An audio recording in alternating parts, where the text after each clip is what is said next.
हमको numeric form में समझा सके कि पहले कितने केसेस आ रहे थे, अब प्रतिदिन कितने केसेस आप लोग टेस्टिंग कर रहे हैं? बिल्कुल, देखिए दिसंबर में जब हम दिसंबर एंड की जब बात करें उस टाइम हमारे केसेस बढ़ने शुरू हुए थे अचानक से, और स्पेसिफिकली अभी जनवरी के जब मैं फर्स्ट वीक की बात करूं तब संख्या एकदम से काफी ज्यादा बढ़ गई। जिस तरह से हम ग्लोबली जो ट्रेंड देख भी रहे थे कि डबलिंग सेकंड डे पे हो रहा है, डबलिंग डेटा,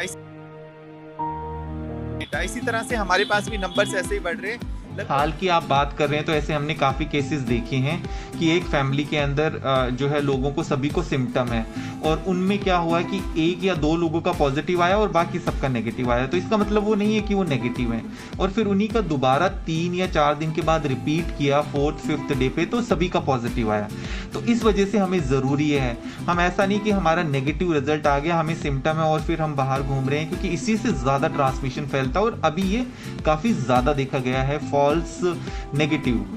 तो इसके लिए हमें फॉलो अप लेना बहुत ज़्यादा ज़रूरी है। दिल्ली एनसीआर समेत देश के कई हिस्सों में अब कोविड बूथ्स शुरू कर दिए गए हैं, जहां पर कोरोना वायरस का सैंपल देने के लिए किसी को भी किसी के संपर्क में आने की जरूरत नहीं पड़ती है, और उन कोविड बूथ्स को इस तरह से सैंपल देने वाले व्यक्ति के आने से पहले और बाद में डिसइंफेक्ट भी किया जाता है। समीर भाटी हमारे साथ हैं स्टार इमेजिंग से, जिन्होंने इस कोविड बूथ की शुरुआत दिल्ली में की है।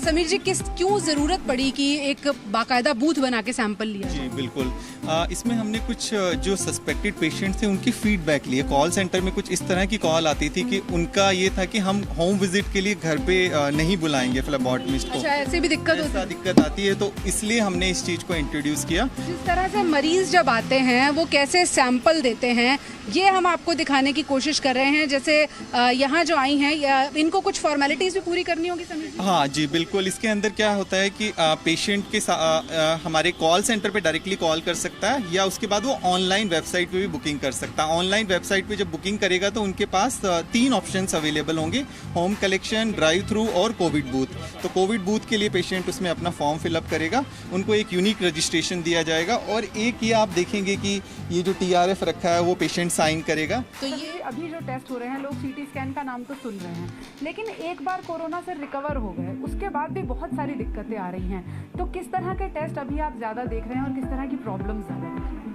देखिए, जब हम बात करते हैं पोस्ट कोविड की, तो वायरस तो चला जाता है, पर वायरस जाने के बाद अपनी छाप छोड़ जाता है। स्पेसिफिकली अभी करंटली हम देखें तो वैरायटी ऑफ केसेस आ रहे हैं, क्योंकि लोगों का मानना है कि कोरोना वायरस सिर्फ लंग्स को अफेक्ट करता है। ये सिर्फ लंग्स को अफेक्ट नहीं कर रहा है, सबसे ज़्यादा इसमें जो अभी देखा जा रहा है, ये क्लॉट फॉर्मेशन करता है, मतलब ये थक्का जमाता है। वो क्लॉट फॉर्मेशन कहीं भी अगर आपके वो ब्रेन में गया तो आपको उस तरह से स्ट्रोक आएगा। स्कैन आपके हाथ में है, ये भी लंग्स के अलावा अफेक्ट कर रहा है। ये लंग्स के अलावा जैसे अभी हम सुन रहे हैं म्यूकरमाइकोसिस भी, इस तरह के केसेस भी अभी इनमें भी बढ़ोतरी हुई है। ऐसे केसेस भी रेडियोलॉजिकली काफ़ी देखे जा रहे हैं, और इसके अलावा हमारे पास जो है ब्रेन स्ट्रोक के केसेस भी आ रहे हैं, जिसमें अभी जस्ट एक केस किया जिसके जो है उनके चेस्ट के अंदर काफ़ी ज़्यादा इन्फेक्शन था, और उसके साथ उन पेशेंट की जो हिस्ट्री थी वो वीकनेस की हिस्ट्री थी, एक तरफ उनको नमनेस थी।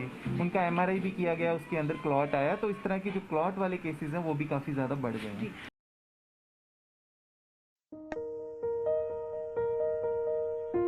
हम नई किसी भी तरह की वेव की बात करते हैं तो जो भी हमारी वनरेबल पॉपुलेशन है या जो हमारी अनवैक्सीनेटेड पॉपुलेशन है, तो हमेशा चांसेस बढ़ जाते हैं कि उन लोगों के अंदर संक्रमण काफ़ी ज़्यादा बढ़े।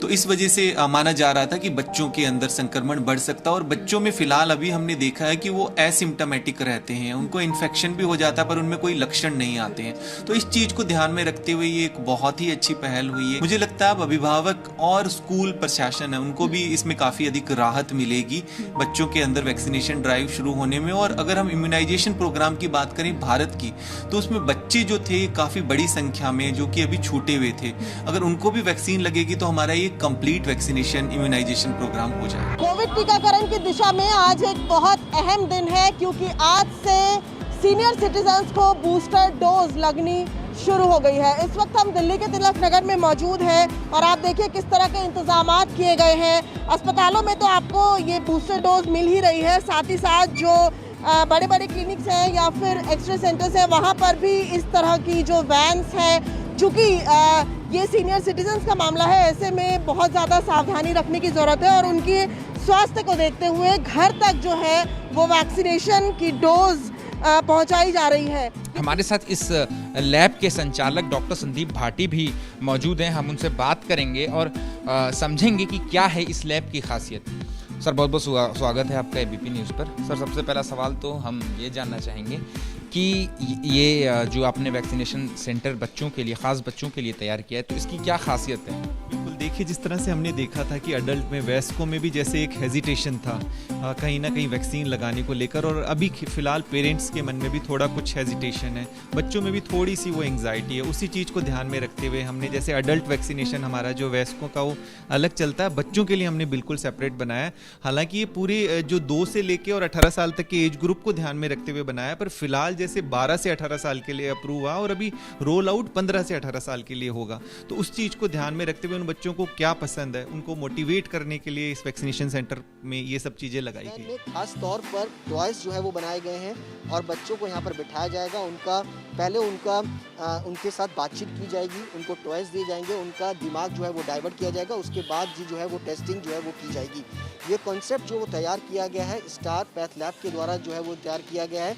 इसके पीछे मकसद क्या है, हमारे साथ इस पर बातचीत करने के लिए खुद मौजूद हैं स्टार पैथ लैब के डायरेक्टर समीर। एक अच्छा कॉन्सेप्ट, मगर इसके पीछे का कारण ये समझना। जी बिल्कुल, जिस तरह से हमने देखा सेकंड वेव के अंदर बच्चे भी काफ़ी ज़्यादा इन्फेक्ट हुए थे, और जिस तरह से हम ऑब्जर्व कर रहे थे जब बच्चे पेरेंट्स के साथ टेस्ट कराने आते थे तो उनको कन्विंस करना बड़ा मुश्किल होता था। बच्चों को तो वैसे भी ब्लड टेस्ट कराना या किसी और टेस्ट कराने के लिए भी, बट स्पेसिफिकली ये जो स्वैब सैंपल देना उसको लेके बहुत ज़्यादा चैलेंज आता था पेरेंट्स को भी, और बच्चों में भी काफ़ी डर रहता था उस चीज़ को। उस चीज़ के लिए हमने ये सोचा कि इस तरह का कुछ एक एटमॉस्फेयर क्रिएट किया जाए जिसमें बच्चे कुछ खेलते रहें या कुछ इंगेज रहें और उनका सैंपल तब लिया जा सके और पेरेंट्स के लिए भी आसानी हो जाए। इसलिए फिर ये कॉन्सेप्ट आया, और ज़्यादातर पेरेंट्स प्रेफर करते हैं कि उनका सैंपल घर पर ही लिया जाए।